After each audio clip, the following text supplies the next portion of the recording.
Bienvenidas, bienvenidos a esta confabulación en Granada 3, a este punto de encuentro para aquellos que disfrutamos de eso que se llama cultura y arte.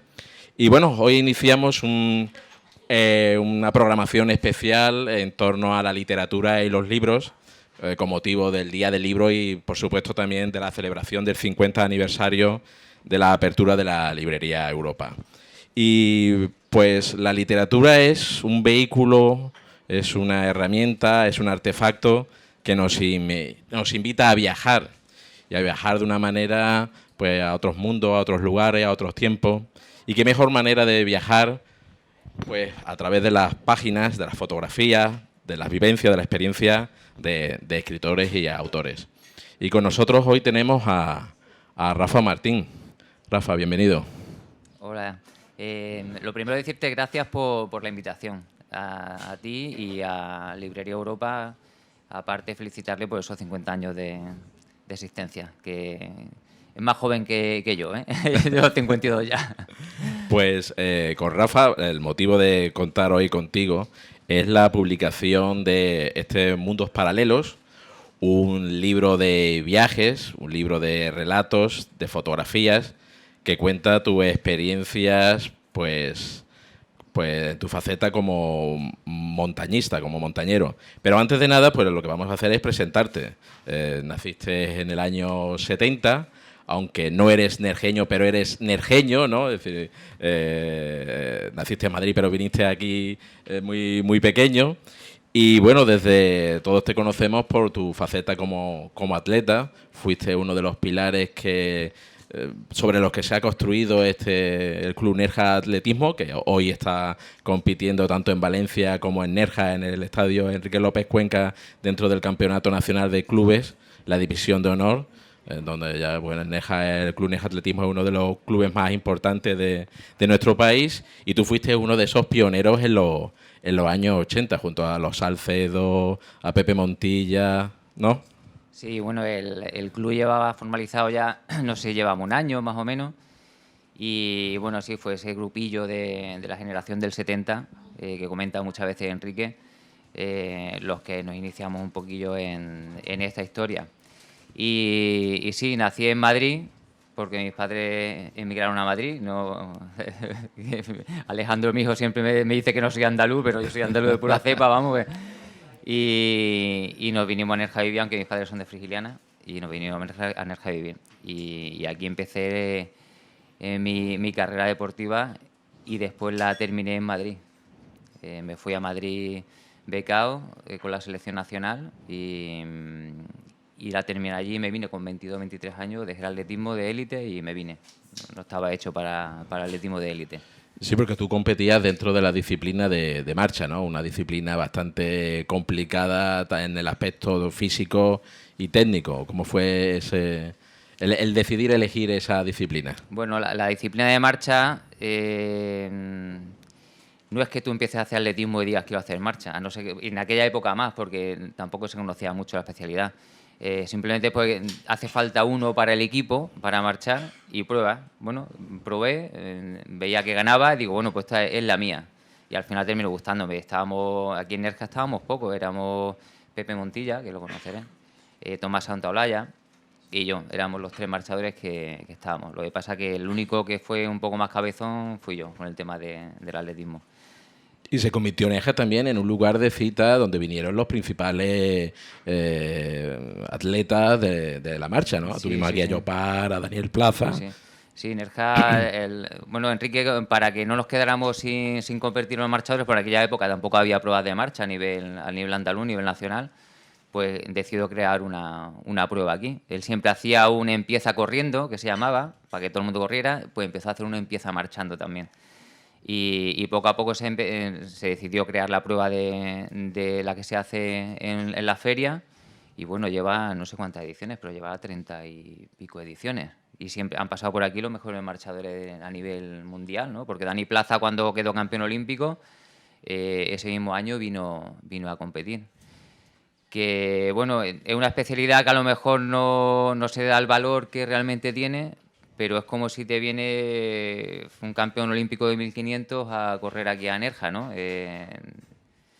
Pues en marcha pasaba igual. Lo que pasa es que no tenía el valor, vamos, no se le daba el valor que realmente tenía. ¿Y cómo fue esa transición de competir con el Club Nes Atletismo a participar como atleta dentro de la selección absoluta?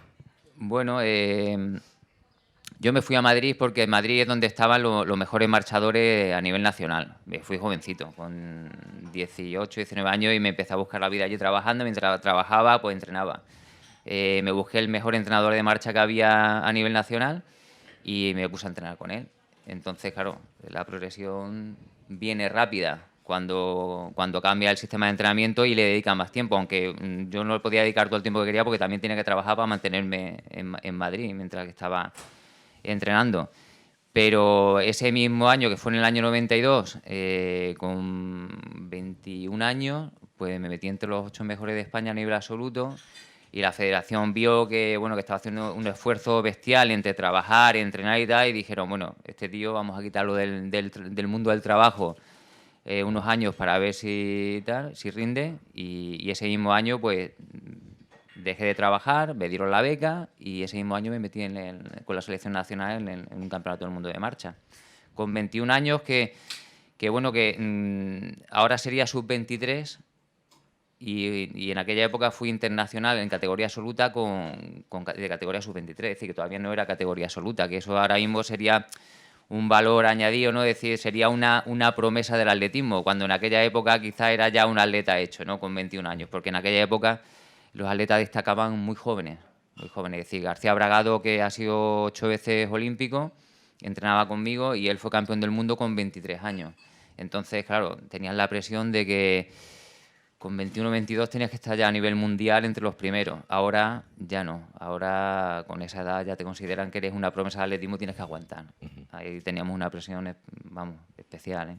Y estando en la élite, decide en un momento determinado abandonar el atletismo. Sí, porque eso que te comento de la presión, allí en la residencia, bueno, te dan la beca en un ciclo olímpico, son 4 años, y bueno, van pasando ese ciclo y sí está en la selección nacional, pero no eres campeón del mundo, y al lado tienes uno que es campeón del mundo, ¿no? Entonces, cuando tienes a alguien de tanto nivel al lado, pues aunque tú estés en la selección nacional y estés entre los 20 mejores del mundo, porque en aquella época sí estaba entre los 20 mejores del mundo, te parece poco. Y siempre tienes ahí en la cabeza una presión y pensando que te van a quitar la beca tal. Y yo al final dije, mira, esto no lo soporto.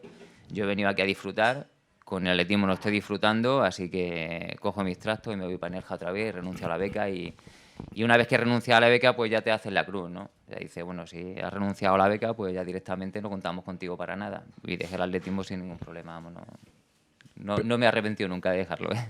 Pero tus retos físicos no acaban abandonando el atletismo, sino que das salto a otra disciplina deportiva, no competitiva, en principio. Bueno, Es por eso que es como el montañismo.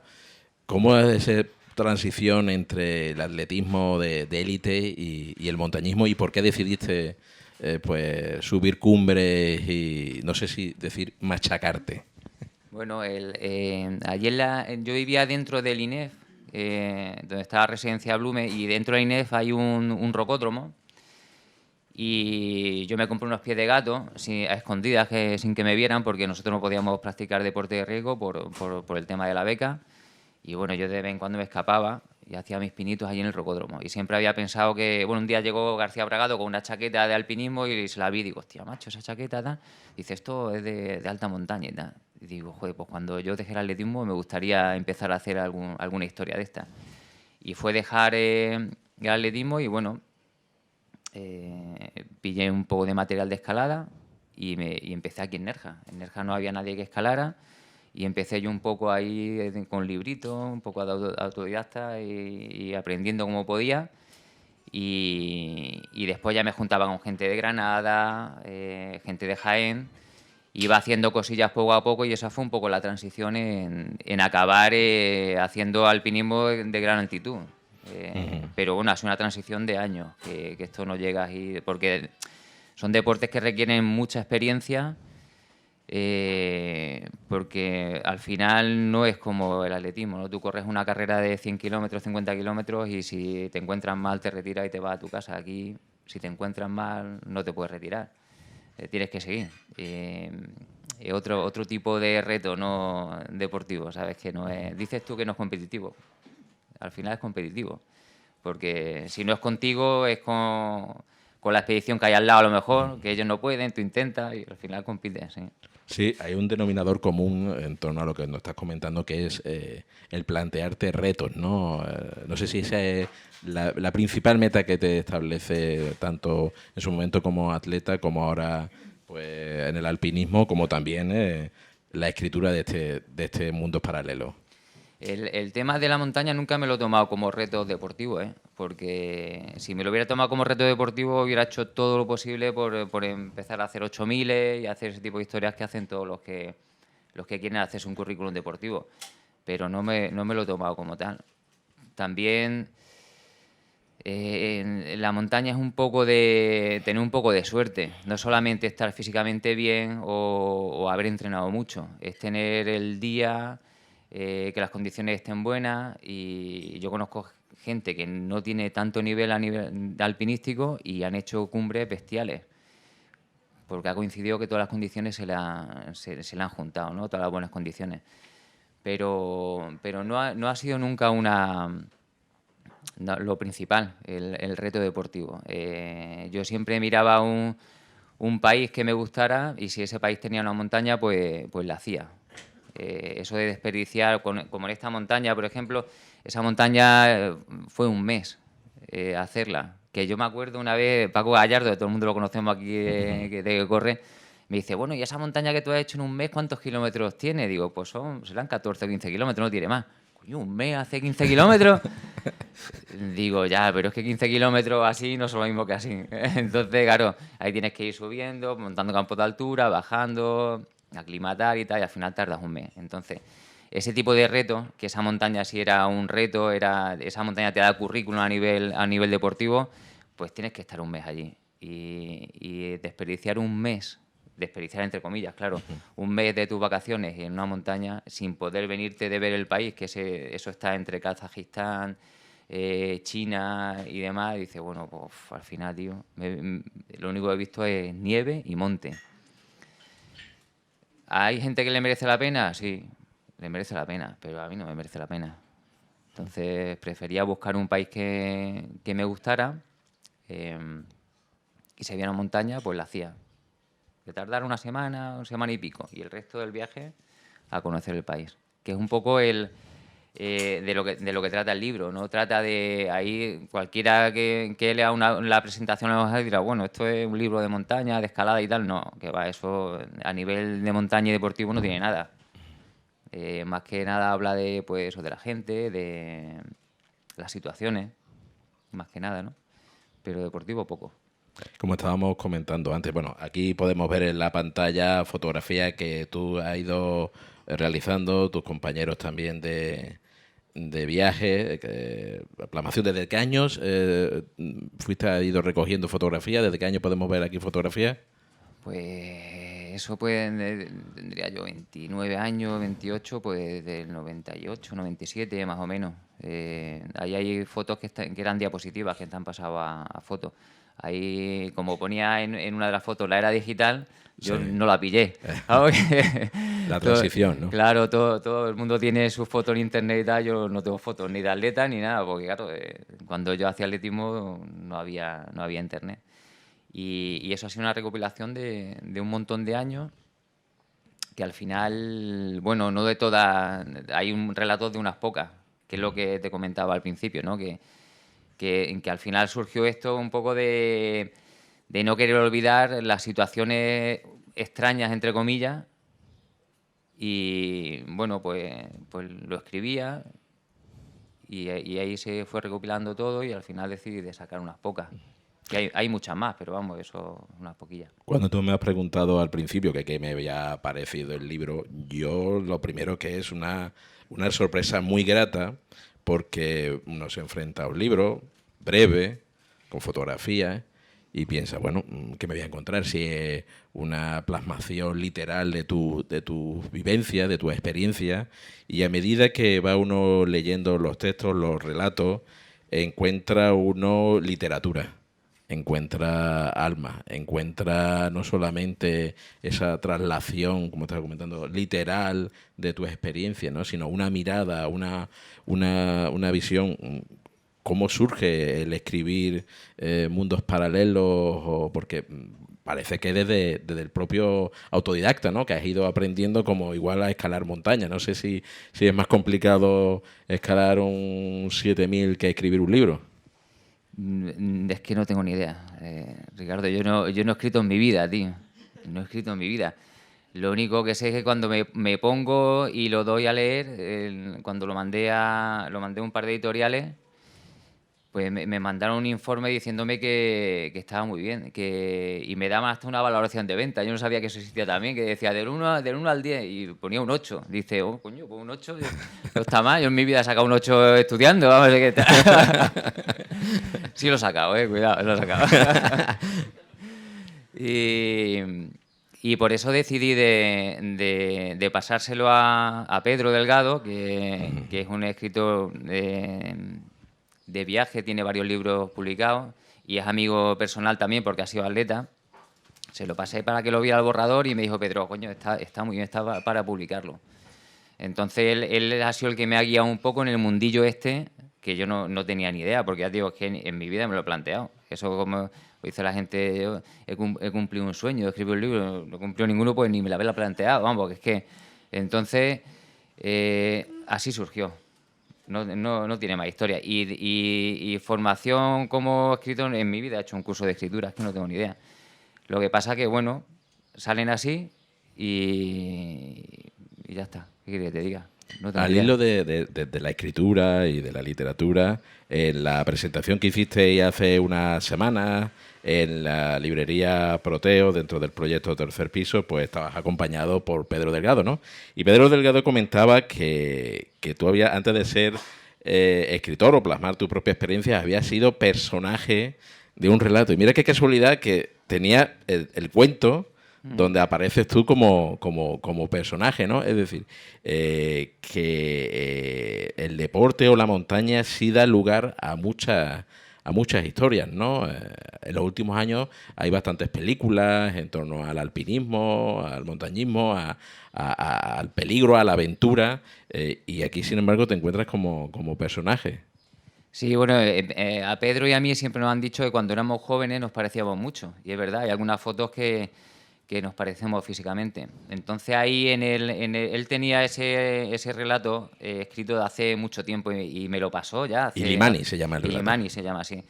Me lo pasó hace mucho tiempo para él, antes de que lo publicara ahí en Tales. Y bueno, y hace ahí un juego entre él y yo. Él está ya delirando, bajando del Illimani. Illimani es una montaña la más alta de Bolivia, que tiene 6.800, creo que tiene. Y él pues baja ya delirando y me ve a mí, ¿no? Me aparezco, ¿no? Y bueno, ya mantenemos una conversación ahí un poco extraña. Y bueno, y eso es el relato, ¿no? Él juega con esa historia de que nos parecíamos los dos y tal, sí. La verdad es que Pedro para mí es un referente a nivel de atletismo, un referente, y a nivel de como autor también, bueno, vamos a ver, él ha viajado mucho, también ha sido un referente para mí en la forma de viajar. Siempre ha viajado pues de forma muy austera, y yo en eso un poco lo he imitado a él, ¿no? A ver, si él ha podido viajar así, yo también podía viajar así, vamos, buscándote la vida como puedas y tal. Y hay algún relato ahí que también hago referencia a alguno de sus libros, porque en el aeropuerto de Dakar, él en uno de sus libros, que se llama El sur del Sáhara, pues relataba un poco lo que era el aeropuerto de Dakar, ¿no?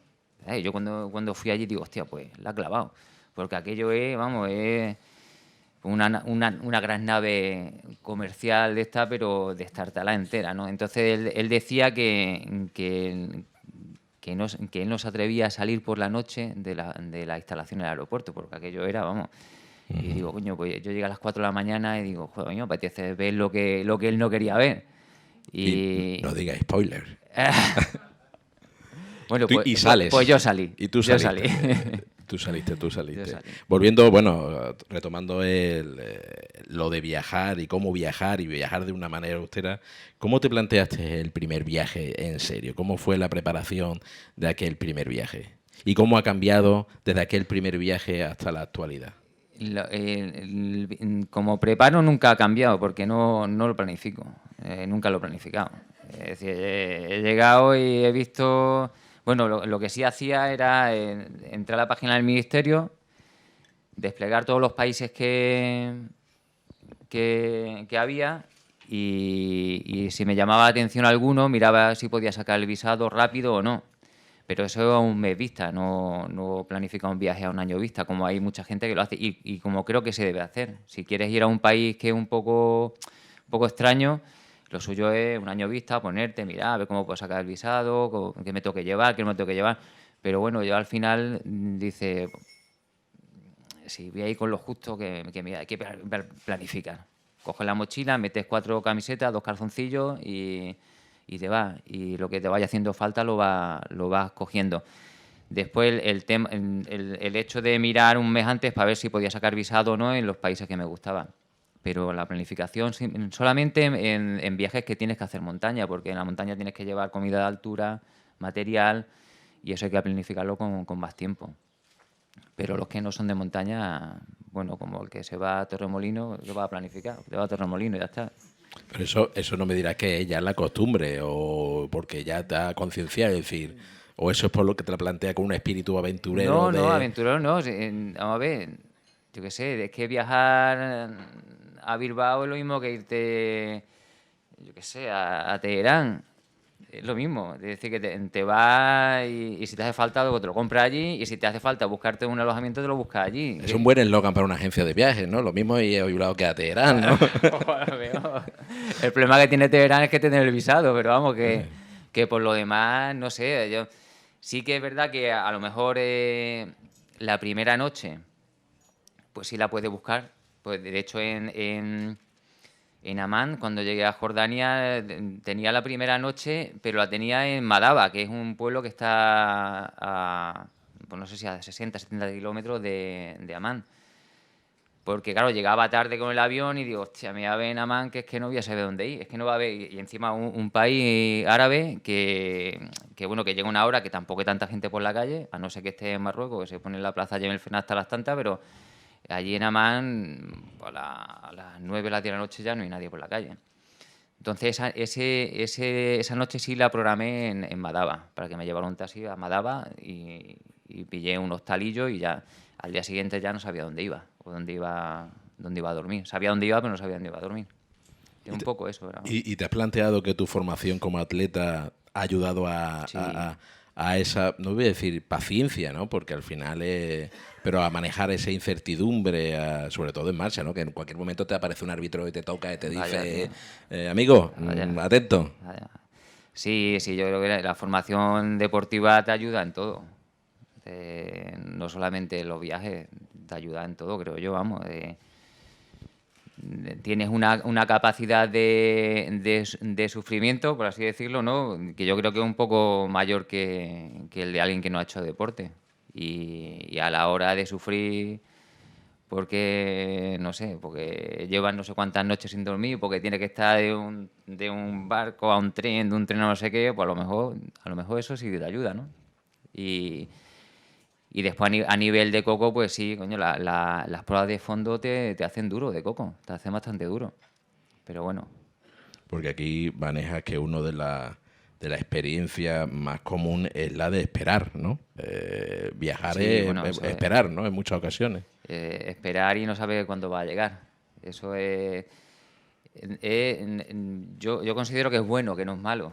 Porque irte a un país que puedas pegarte un montón de tiempo esperando y que nadie te espere o que nadie sepa a qué hora va a llegar, eso es un lujo. ¿Sabes? Entonces, cuando vas a un sitio de eso y estás con esa libertad, bueno, eso ya no lo tenemos, ¿no? Ahora cuando te vas de un sitio a otro están cada 2 por 3 llamando por el móvil. ¿Por dónde vas? ¿A qué hora va a llegar? Ah, y Con el Google Maps te dice, ¿cuánto voy a tardar? Si voy andando, si voy en coche, si voy en tren, si voy en bicicleta. Sí. La verdad es que que cuando vas con eso, yo, vamos, cuando llegaba el mes de agosto por ahí, pues a mis padres a lo mejor les decía, ya no puedo llamar hasta que llegue. Porque lo mismo estás en una montaña que no tiene un teléfono satélite, no lo tiene cualquiera. Y si hay alguien en el campo base, una expedición que tenga un teléfono satélite, te dice, sí, el minuto cuesta 50 euros. Entonces, lo mejor es decir, mira, que yo cuando llegue ya... Y si pasa algo, que mi padre también me lo decía muchas veces, si pasa algo ya nos dirán, ya nos enteraremos, somos los primeros que nos enteramos. Es verdad. Entonces... También en las condiciones de viaje, la experiencia, el espíritu a la hora de viajar, también en estos relatos hay uno pues que en donde se destaca esa evolución del viajero, ¿no? Y cómo pues un poco nos traslada a esa fotografía que hemos visto en los últimos años de colapso en la subida del Everest, ¿no? Y en donde todo la experiencia se pueden comprar a golpe de tarjeta. Y en este saldo, pues trasladas esa experiencia, ¿no? De personas que en principio se creen que la tarjeta puede comprar algo que no se tiene. Sí, bueno, yo muchas veces cuando veo esas imágenes de esas filas subiendo al Everest, que este año ha sido el K2, porque todos los años va habiendo una montaña que no sé por qué, pero le dan más bombo, y este año la gente ha querido subir al K2 y se ha visto las mismas filas en el K2. Vamos a ver, al final todos tenemos derecho a disfrutar de eso, ¿no? Entonces no tenemos derecho. Lo que pasa que, bueno, que al final la gente que puede subir son los que tiran de tarjeta, ¿no? Pero esto no quiere decir que aunque tengas mucho dinero puedas subir. Tienes que tener mucho dinero, pero si no estás bien y no tienes experiencia, no vas a subir. Eso que dicen, ahora es que le lleva un Sherpa a la mochila, eso es... Yo he estado a 7.000 metros de altura y a mí si me hubieran llevado la mochila me hubiera costado igual o peor. Y tienes que tener la experiencia para subir, es decir, cualquiera no llega y sube. Entonces no hay que estar confundido con lo que dicen los alpinistas más tradicionales, de que claro, es que con un montón de Sherpas y con tal que te llevan todo, es que eso es fácil. Bueno, te ayuda, claro que te ayuda. Vas más descansado, pero después tienes que subir tú. Ahí también podemos trazar un paralelismo con la carrera y con el atletismo, ¿no? Al final, pues estar en un equipo, pero el golpe de riñón y el empuje final y el músculo, eso lo pones tú finalmente, ¿no? Sí, hombre, vamos a ver. Yo considero que puede ser como correr cuesta abajo, tío. Tú corres cuesta abajo, te cuesta menos, pero al final tienes que correr los 42 kilómetros de la maratón, ¿no? Hay que correrlo. Que la gente que lleva toda la vida haciendo alpinismo, pues sí que es verdad que eso de subir con oxígeno y todo ese tipo de historia, pues son más tradicionales, más clásicos y de hecho hay un listado de gente que sube con oxígeno y sin oxígeno, ¿no? El reto es sin oxígeno a una montaña de 8.000 metros. Pero bueno, al final yo creo que lo suyo es que todos podamos disfrutar de la actividad y también reservar un poco quizás esas montañas tan grandes para retos alpinísticos reales, es decir, tampoco como si fuera aquello un parque temático, ¿no? A lo mejor decir, bueno, pues por la ruta normal ya no va a poder subir tanta gente y ahora el que quiera subir pues tiene que subir por rutas alternativas que sean más técnicas y que realmente aporte algo al mundo del alpinismo, no simplemente porque subió en 8.000 y ya está, ¿no? Pues eso a mí nunca me ha llamado los 8.000 es porque al final sube mucha gente, que cuesta subir, pero bueno, me han llamado más montañas que no ha estado tanta gente. Yo he estado en montañas que no conozco a nadie del mundillo que yo me muevo, no conozco a nadie que la haya hecho, como el Margarita en el Rubenzori, que está entre el Congo y Uganda, tío. ¿Quién se plantea ir al Congo a hacer una montaña? Lo primero es que la mayoría de la gente no sabe ni que en Uganda y el Congo hay montañas de 6.000 metros de altura y que tienen glaciar. Entonces, claro, pues y si lo conocen, pues te dicen, joder, es que, macho, meterte allí es complicado porque tienes que pasar una semana de selva hasta que llegue al campo base, tal, no sé qué, y encima tienes ese 1.000 metros de altura que no te aporta currículum, ¿no? A nivel alpinístico. Bueno, pero lo que he disfrutado yo en el Congo y en Uganda, ¿sabes? Que, Porque tú lo vives como una experiencia integral, ¿no? hombre, Desde no solamente, como estás comentando, el parque temático de hacer la escalada o subir o culminar la cumbre, sino todo lo que es una experiencia, una vivencia, un intercambio vivencial con el entorno, ¿no? hombre, no es lo mismo, bueno, pues la montaña el Cantegri de 7.000 metros, que me llevaron desde el inicio hasta el campo base en un helicóptero, porque bueno, si tienes que hacer el glaciar andando, eran 2 semanas, y claro, 2 semanas no puedes perder en un glaciar andando. Te llevan un helicóptero y ahí te quedas. Que llegar a un pueblo perdido de la mano de Dios en Uganda y buscarte la vida, de tener que contratar un cocinero, no sé cuántos porteadores, un guía, porque en esas montañas no puedes ir sin guía, porque claro, tienes que atravesar selva con ciénagas, como las películas Tarzán y esto, que se colaban los tíos en la ciénaga y se ahogaban, pues igual, pues tienen que llevarte por donde no te ahogues. Y, y después de eso, pues llegas a la base de la montaña, que ya es una base de montaña como las montañas del Himalaya, a lo mejor, ¿no? Ya son, pues, con tu glaciar, tu nieve y tal, pero antes, todo el recorrido que has hecho de antes, ¿dónde lo vas a ver tú en el Himalaya? Eso, ¿no? Y por la noche durmiendo y escuchando los chimpancés, ¿sabes lo que te digo? Eso es otra historia.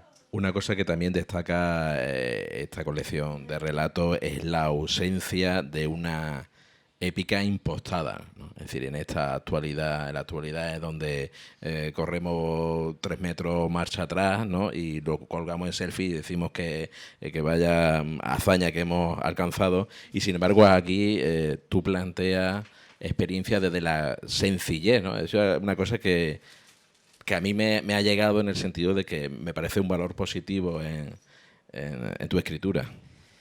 Porque yo considero de que no he hecho nada especial, Ricardo. Es que, vamos a ver, en el mundillo que yo me meneo, hay alpinistas de mucho nivel, hay corredores de mucho nivel. Entonces, bueno, yo no me considero alpinista. Lo mismo que no me puedo considerar escritor, porque vamos, que tampoco es que haya hecho yo aquí un bestseller, vamos, que... Bueno, os digo, aquí tenemos una serie de ejemplares y yo os digo que os los pilléis porque se ha intentado conseguir más y está la cosa agotada, ¿eh? Sí, voy a por la segunda edición ya, cuidado. Y a nivel alpinístico tampoco me considero un alpinista porque, bueno, vamos a ver, sí he hecho montañas duras, que a lo mejor en Andalucía somos tres los que hemos hecho esa montaña, pero a la hora de plasmar la experiencia ahí, tampoco vamos a ver, que tampoco tiene un valor aquí como si fuera Superman. ¿Sabes lo que te digo? Que hay gente que ha hecho muchas más cosas que yo. Lo que pasa que, bueno, que quizás los momentos que cuento pues pueden parecer un poco radicales, pero estoy seguro que aquí, bueno, ahí tenemos a Salva, nuestro amigo, también el viajero, ha tenido que tener experiencias más gordas que las mías, seguramente.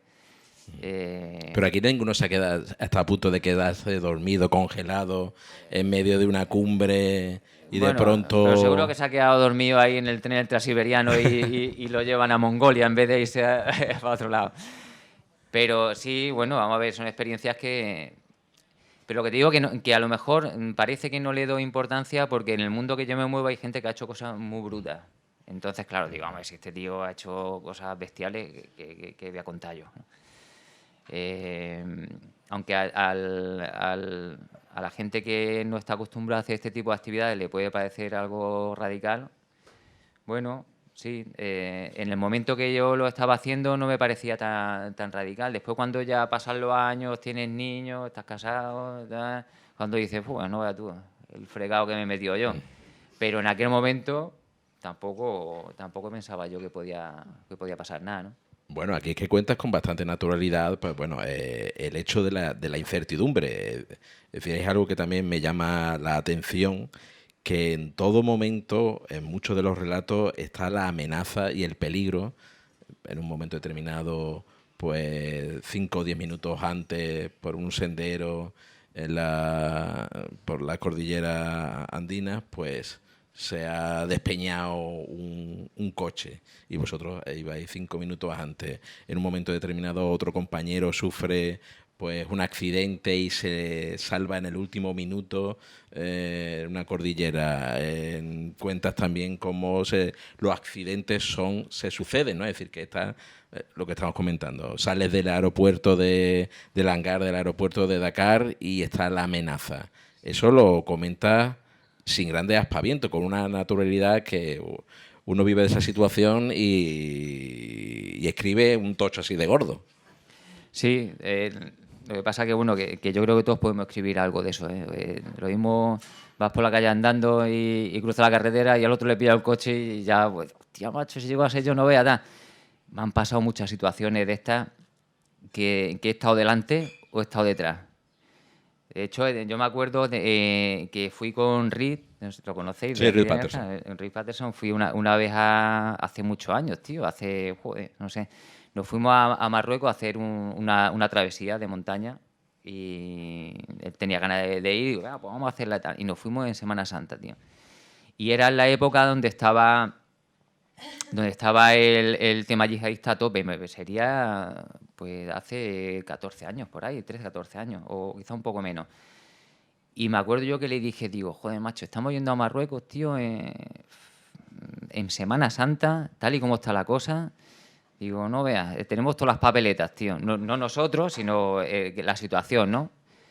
Pues nos vinimos y a la semana siguiente fue el atentado de la Plaza del Fenal en el Café París, ¿no? Y habíamos estado nosotros en el Café París tomando un té una semana antes. Pues te digo que es como lo cuente. La situación del barco bananero, pues es parecido, ¿no? Sí, que te sube, dependiendo de la clase o el billete Ahí que va, ahí compre, va. te ponen más cerca o más cerca de la borda. Sí, Entonces, claro. entonces es como si estás pagando en función de la cercanía de la salida, ¿no? De lo que pueda salir o no pueda salir, ¿no? Pues lo que te decía antes con la situación como lo cuentes, pues bueno, pues si yo me pongo a hacer el relato de ir a tal, pues al final digo, y años después, tal, no sé, una semana después, pues eso es lo que parece que a lo mejor la situación la pongo un poco más extrema, pero esa situación yo creo que la tenemos todos, ¿no? No te quites mérito, Rafa, que No, todos no, no es no. quitarme mérito. Mira, cuando llegué a Iquitos en Perú, después de una semana navegando por el Amazonas y tal, de vuelta, pues para no pegarte otra semana por el mismo río, que es súper aburrido, cuando ya llevas 3 o 4 días, digo, pues venga, el avión. Pues meses después se estrelló ese mismo avión y murieron todos. Pues te digo que es como lo cuenten, ¿no? Digo, yo voy por delante, voy por detrás. Siempre pasa algo, así que si me veis en algún país, quitaros del medio el año siguiente, pues va a pasar algo, ¿vale? Y eso como te lo planteas, es decir, haces alguna reflexión de Carpe Diem, de vivir el momento, o dices, bueno, da igual, si esto. No, pero no te planteas, es decir, tú cuando vas a hacer algo no te planteas que puede pasar o no puede pasar. Vamos, yo creo que ninguno de aquí cuando se va de viaje piensa de que me pueda pasar algo, ¿no? Siempre estamos, vamos a ver, quizás los días previos al viaje, cuando te vas a un destino así un poco extraño, los días previos de coger el avión, dices, uff, ya no sé, a ver cómo lo planteo, pero cuando ya estés metido en ese ya te dejas llevar y ya está. ¿Qué vas a hacer? Y no solo hay amenaza e incertidumbre, sino también hay humor y experiencias muy humanas de compartir, de compartir de culturas, porque tú, en cierto modo, en muchas de las situaciones o paisajes en los que te mueves, eres un extraterrestre, eres un cuerpo extraño, eres el visitante que viene de otro planeta, ¿no? Sí, bueno, eso pasa más en África, ¿no? En África, yo supongo que si habréis estado en África, o a lo mejor en Marruecos ya no, porque claro, Marruecos ya estamos acostumbrados nosotros. Subsahariano, ¿no? Claro, África subsahariana, subsahariana. Te vas a Togo, Benín, Ghana bueno, lo que pasa es que los países del este como Kenia, Tanzania y eso están mucho más visitados porque la gente pues va a safaris y va a ese tipo de historia, pero lo que es subsahariana, África, la parte de abajo, hay poco turismo y claro, tú te mueves y eres un punto de mira, ¿no? Blanco, para allá, para acá, para allá, para acá. Te están mirando en todo momento. Pero bueno, tampoco tienen más problemas, ¿eh? La gente es amable. Bueno, algunos se te acerca también, ¿no? Porque también hay algunos que son racistas. Igual nosotros aquí también, algunos que son racistas, allí también. Y alguna te cae, pero no es lo habitual. No es lo habitual. ¿Y cómo percibes tú también las fronteras? Porque también hay situaciones fronterizas, en fronteras tan complicadas como son las de Israel, Jordania, Irán, son lugares candentes. Pues mira, la frontera de Irán con el este de Turquía, eso es, en principio tenía pensado hacer el Monte Ararat, pero claro, el Monte Ararat, como es una zona que está muy militarizada porque es el Kurdistán turco, pues era muy complicado sacar el visado si no era como una agencia. Entonces miré y digo, mira, Irán sí puedo ir. Y me fui a Irán, hice una montaña allí, el Damavand, que es un 6.700, y planteé pasar la frontera por tierra al Kurdistán turco, que el Ararat está cerca, ¿no? Y digo, bueno, va a plantear a ver El si... Kurdistán, que es un lugar bastante complicado, ¿no? Claro. Con muchas tensiones. Entonces, claro, el pasar... de hecho, pasé la frontera de Irán al Kurdistán turco y había allí una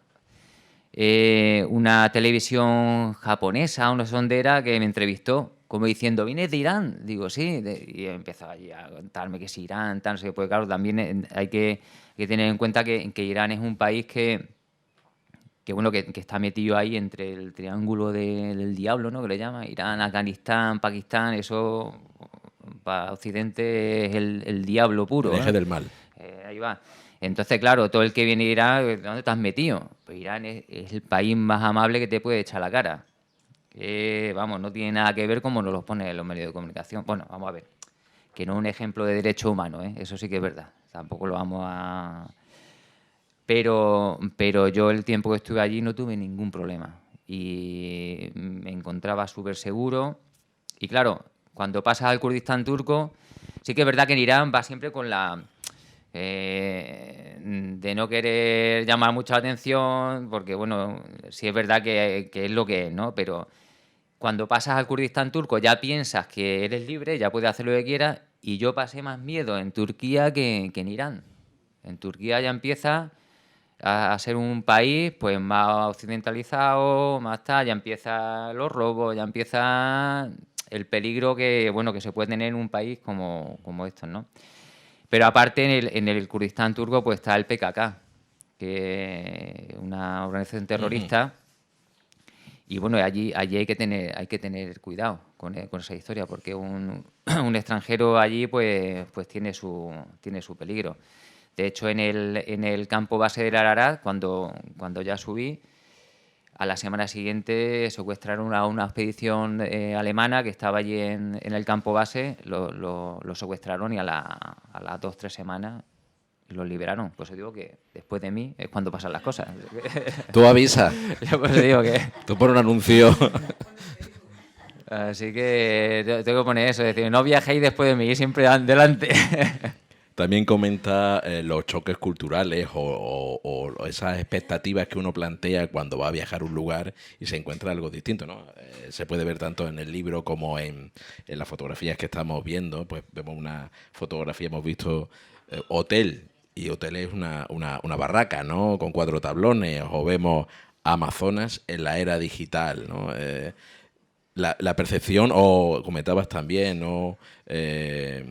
Un nativo que pues te esperas que vaya corriendo, eso, y te lo encuentras con una bicicleta con amortiguadores, tal. ¿Cómo gestiona uno esos choques de lo que uno espera y después lo que se encuentra? Bueno, lo de Amazonas en la era digital, te puedes imaginar lo que es, ¿no? Es de oídas y ya está, porque encima eso estaba en un poblado que tenías que llegar navegando durante 5 o 6 horas. Vamos, ahí no llega, vamos, ni el tantán llega allí. Entonces, yo qué sé, alguno que habría ido a Iquitos, a la ciudad, y habría visto internet y puso allí era digital también. Después, el hotel, bueno, hoteles, ese pobre hombre que puso ahí hotel no tenía clientes, ¿no? Pero Por falta de demanda, porque en TripAdvisor la habían... porque eso no lo quería ni yo, para dormir ahí. Pero lo del Masái en bici de montaña, eso sí me llegó al alma. Es decir, un Masái en mitad del Masái Mara con una bici de montaña, con amortiguadores delanteros y todo.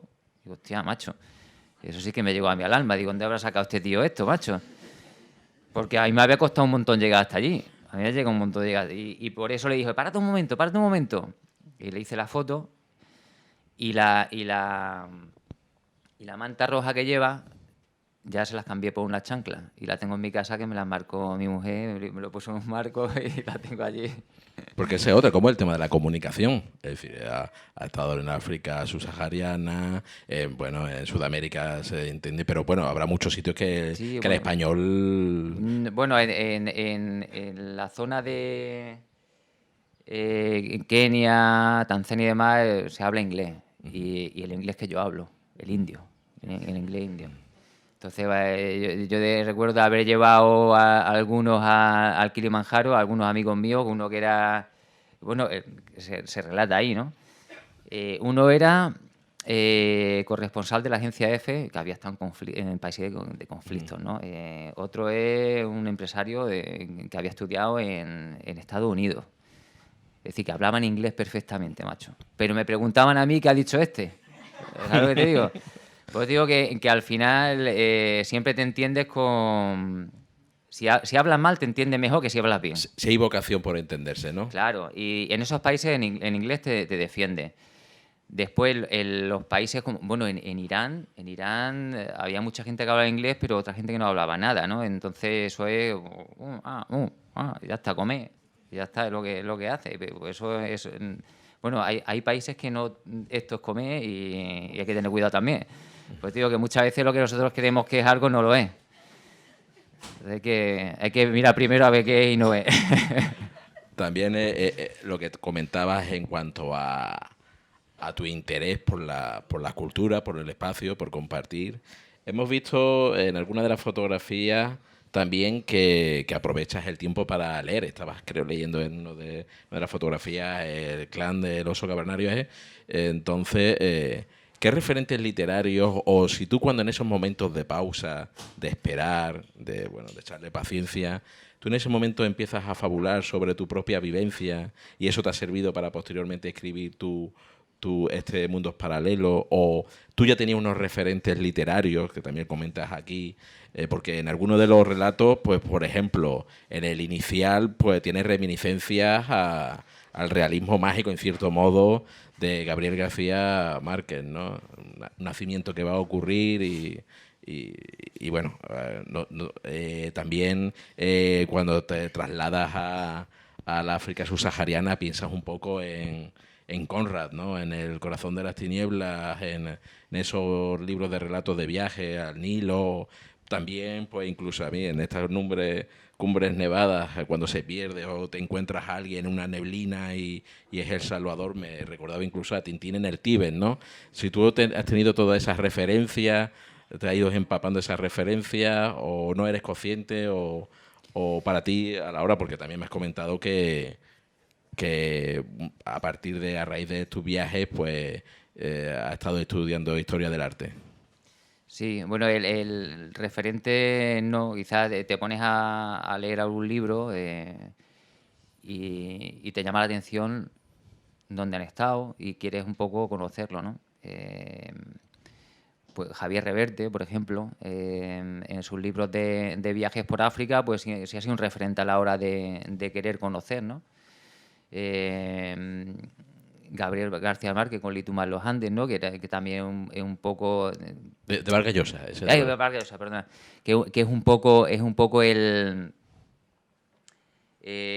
conocer lo que pasa allí, ¿no? Lo que pasa allí sin que te lo digan, ¿no? Y eso provoca también entre la representación que se hace y que tú comentas, esa representación provoca también situaciones tensas, ¿no? Es decir, es como contar, hablar de que te has leído tal libro, no igual que a lo mejor vas a Nápoles y dices, oye, pues he visto la serie Gomorra, ¿no? Y dices, bueno, ¿qué visión tienes de nosotros, no? Claro, va un poco condicionado, ¿no? Pero bueno, condicionado y sobreavisado también, ¿no?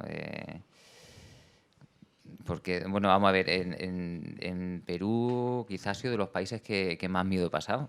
Es decir, aunque son países latinoamericanos y tal, pero en la montaña se vive un clima un poco extraño. De hecho, bueno, allí ha desaparecido gente sin saber qué ha pasado ni dónde están. Entonces, Tenemos un caso tenemos en un Nerja. caso, de hecho, que ahí en el libro relato un poco también, ¿no? Entonces, te pone un poco en sobreaviso, aunque no vas con súper condicionado, pero sí, te pone un poco en sobreaviso, ¿no? Para no moverte por donde no debas de moverte o no meterte en situaciones que a lo mejor no puedas salir. Pero bueno, las situaciones que no puedas salir al final se te presentan sin tú quererlo también. ¿Y en este relato qué son antes? ¿La fotografía y después los relatos? ¿O has Sí. buscado los relatos a partir No, eso de la fotografía? fue la fotografía y para no olvidar el momento de la fotografía, pues surge el relato. No tiene más historia. Porque comentabas que la vocación final ha sido para no olvidar, ¿no? ¿El qué, perdón?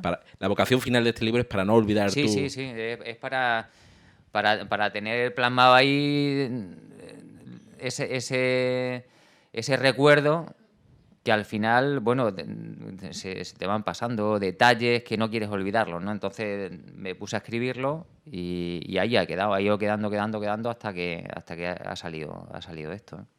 Pues si no te parece mal, Rafa, yo creo que también ha llegado el momento de si hay alguien que quiere hacer alguna pregunta, lanzar alguna reflexión. Sí, ¿no? Os invito a participar, a lanzar preguntas, a preguntarle a Rafa cómo se plantean los viajes, porque Rafa, a partir de este libro, ¿tú crees que tu manera de viajar o tu manera de plantearte un viaje, es decir, está picado ya el gusanillo de un poco plantear tu viaje en torno a posteriores publicaciones, o tú vas a seguir con tu dinámica? Mi manera de viajar ha cambiado ahora, porque ahora tengo que pensar en 4, ya no en uno. Y sí, lo que sí me gustaría es que países que yo he visitado, pues que lo visitaran ellos. Eso sí me gustaría.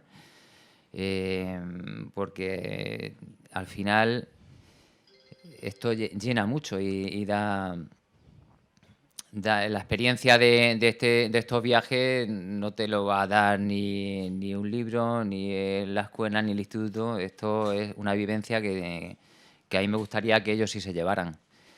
Y después de volver a hacer algo así, de escribir, bueno, ¿por qué no? Tengo muchas cosas todavía que pueden salir.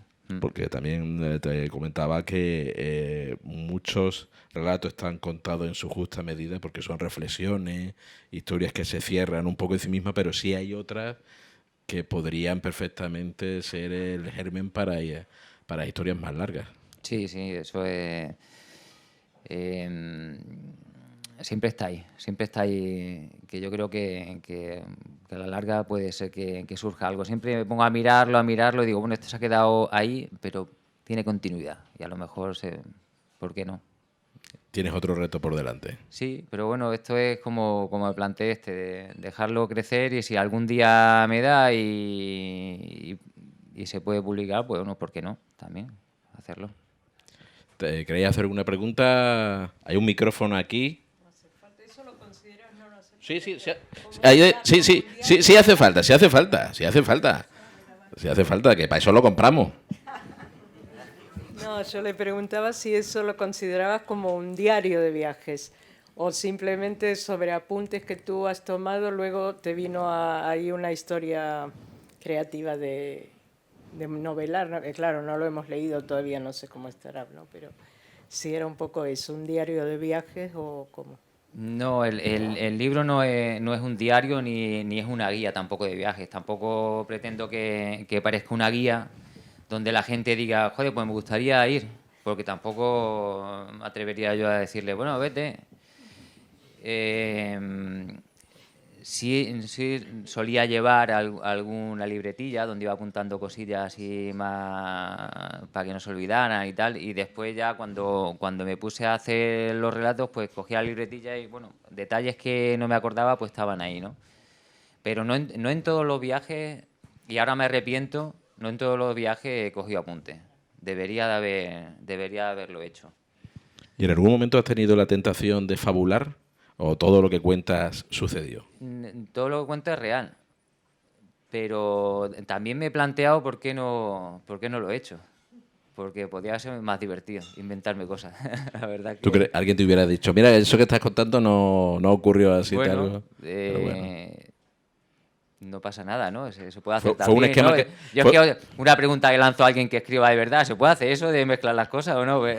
Perfectamente, pero es decir, que tú te planteaste algún momento que fue un esquema que te estableciste, decir, no, voy a contar lo que sucedió y voy a ser fiel a los hechos. Sí, vamos, más o menos es fiel. A lo mejor puedo hacer algo más exagerado, alguna situación, pero no, es fiel. Si no, tampoco tengo nada que esconder, vamos. Tampoco... No, porque, no, sí, pero como te decía, que a mí me sorprendió porque yo he encontrado literatura, es decir, no es la traslación de los acontecimientos, no es un hecho documental, no es un Sí, sí. documento en el cual tú vas plasmando, sino que hay una visión, hay una mirada a tu entorno y a tu Sí, que vivencia. no es lo que es el relato tal y como tal, a las 2 fui a comer, tal, no. Es una historia, es una historia. Yo lo que intenté con ello, No, sí, no, que sí, no es que están comentando que quieren comentar ahora al micrófono. Pero sí, cuéntanos, no. lo que intenté con ello es que el que leyera el relato se metiera en la situación. Y meterse en la situación, no creo que sea el contar al pie de la letra lo que está sucediendo en el momento. Yo creo que es darle un poco de ambiente, ¿no? Y eso es lo que intento, darle un poco de ambiente al relato. Porque para guías de viaje y eso está el Loniplan ese ya. Eso no sé si ha salido bien o no, la verdad. Que lo lea. Ha, sa- ha salido bien, ha salido bien. Pues me parece que por allí tenemos por el... Yo sí lo he leído. Y podría decir que para mí cada relato, con esa foto al lado, eso que cuenta podría ser el centro de una historia, o sea, que pueda haber un antes y un después. Que eso que está contando, nosotros no sabemos si ese es el principio, el final o qué, pero sí da la impresión de que sea el medio de una historia. Que te va a dejar siempre, cuando termine de leerlo, ostras, ¿qué ha pasado? ¿Y qué va a pasar? ¿O cómo empezó? ¿Cómo no empezó? Sí, así es. Y luego no es un diario, porque no te está contando qué pasó ese día, no es... Lo que me ha pasado ahora mismo lo voy a contar, pero no es un día a día. O no es un día de la semana, un lunes y el viernes sigo escribiendo, no. Hoy he estado aquí, como por ejemplo lo del aeropuerto, y esto me ha pasado. Pero esto me ha pasado, no lo voy a... Es mi pensamiento en ese momento. Sí, Bueno, al final. eso es la forma en que yo la he leído. Sí. Al final es lo que comentábamos al principio, ¿no? Es un libro corto, muy corto, pero yo he tenido gente que lo ha leído y dice, me he pegado un mes leyendo el libro, aunque parezca una tontería. Sí, es verdad. Y es porque he leído un relato, me he ido a la foto. Porque lo que yo pretendo con el libro este es que tú mires la foto, la veas y te hagas una idea de lo que puede ser, ¿no? Y dice, bueno, pues sí, un río, 4 barcas, bueno, yo qué sé, algo habrá pasado. Cuando lees el relato es cuando te vas a la foto después realmente y es cuando la saboreas, ¿no? Entonces, a mí me decían, dice, me he pegado un mes porque he leído esta noche 2 relatos y me he ido a verla otra vez, a la foto, y la está saboreando. Y digo, coño, ¿eh? Y me he estado imaginando qué podría suceder antes o después.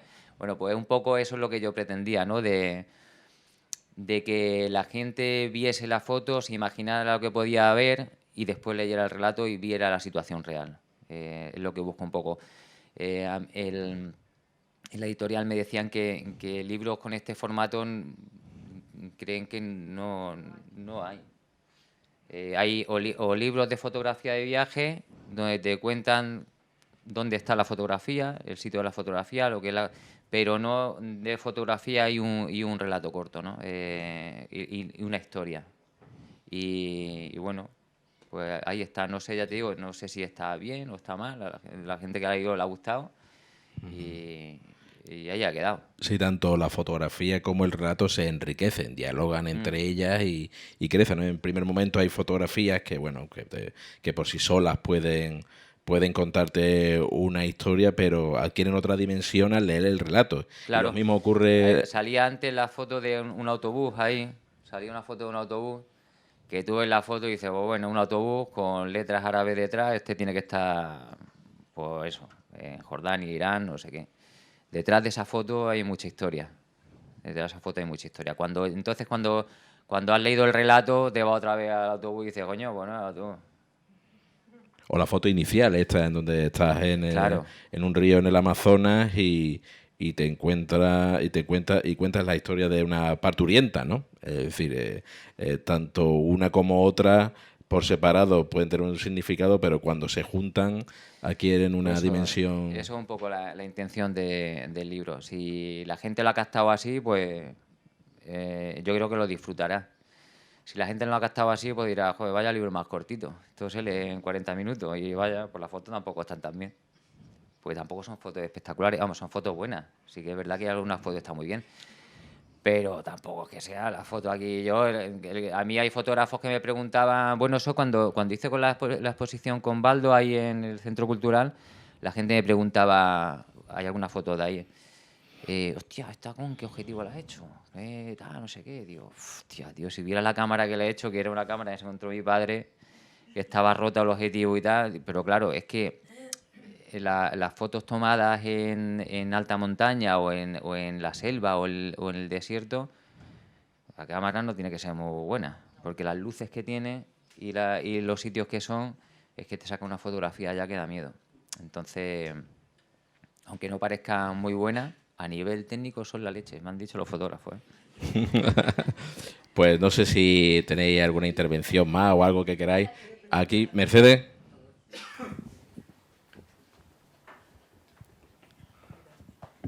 Entiendo que los viajes que has hecho, lo has hecho en solo, ¿no?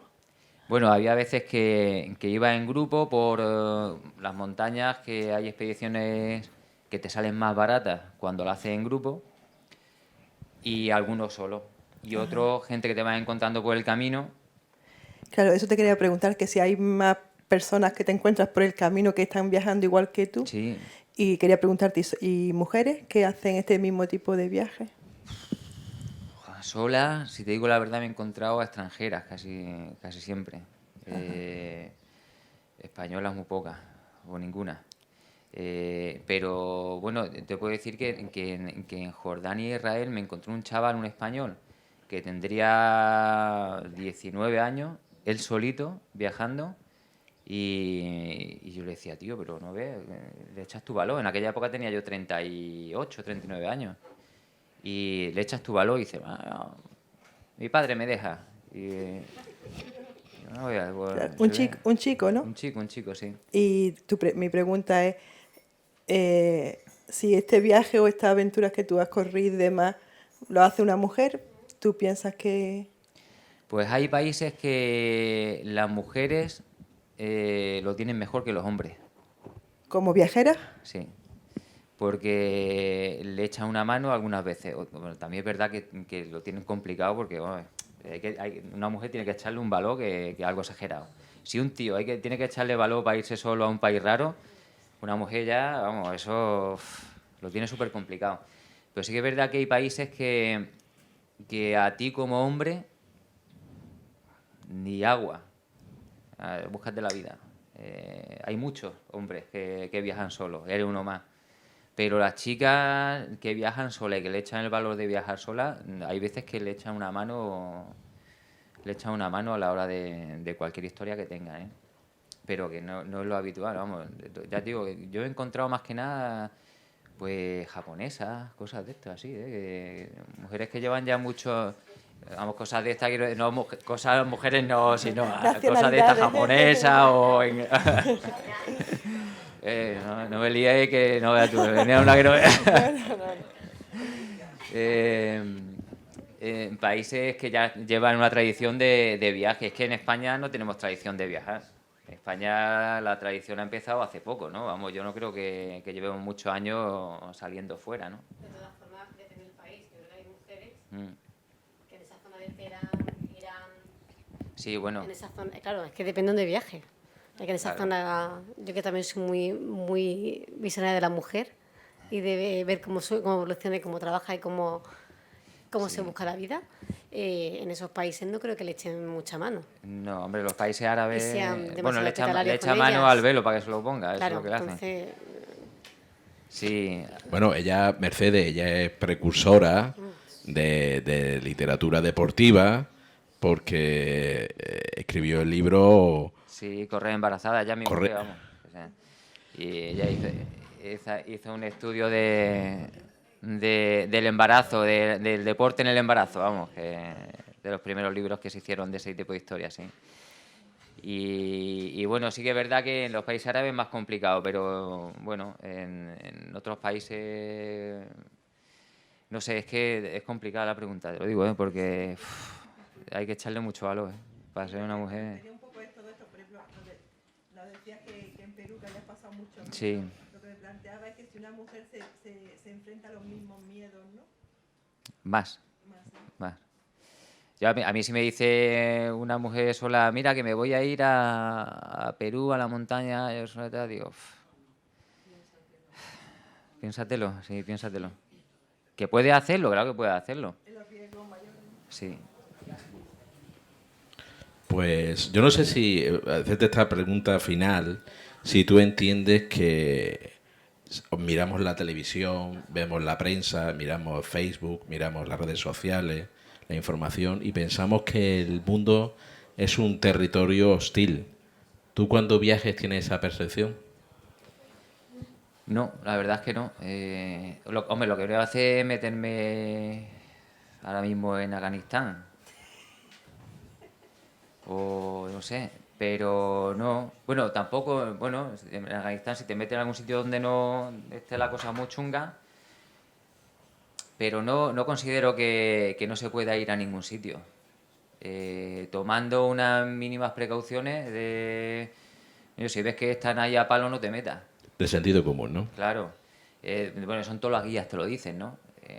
Si vas a tal sitio no enseñes que lleva una cámara, que no está, pues haciendo eso. Lo que sí que es verdad que bueno, que te miran, tal, pero mira, a mí César, un misionero salesiano que estaba en Togo, que también hay un relato ahí, él murió hace 2 años, lo mataron en un atentado en Burkina Faso. Siempre me decía que tú cuando tengas que hacer algo en un país de estos raros, tú ves como si estuviera allí toda la vida. Si tienes que pasar un puesto fronterizo donde están ahí con el arma y tal, tú pasas por allí como si pasaras todos los días. No te pares ni un momento, no hagas ni como entro o no entro, entro o no entro. No, tú pasas. Digo, coño, pues lo he llevado a la práctica, macho, y se te quedan así mirando. Pero no te dicen nada. Y tú pasas con el culo apretado, así como diciendo ya pasa rápido, pero no tutubes ni un poquillo porque Sprinta en marcha. ahí va, en el momento que haga así, ya te dice, ¿dónde vas? Y eso es lo que hay que hacer. No titubear ni un momento, vamos, no pararte. Pues con esa reflexión... Una técnica básica, ¿verdad?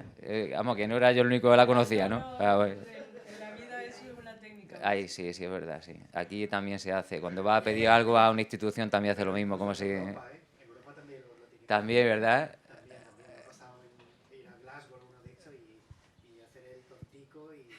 Ven para acá.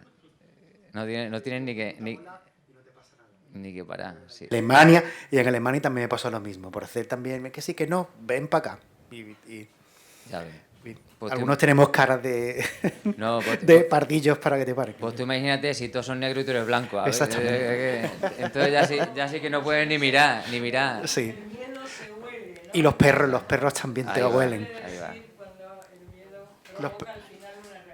Los perros también te lo huelen. También. Cuando estás ahí y miras al perro, el perro te mira y hace pig y te el policía por ti. Sí, es verdad. ¿Qué pasa en verdad, Argentina? Sí, lo que pasa es que, claro, que cuando está a lo mejor en Togo y pasas a Benín y ves a dos bichos de 1,90 con los ojos ensangrentados y con una tal así, dices, hostia, aquí no sé yo si pasar rápido o decirle cuánto quieres. Pues vamos, que al final tienes que sacar y decirle cuánto quieres.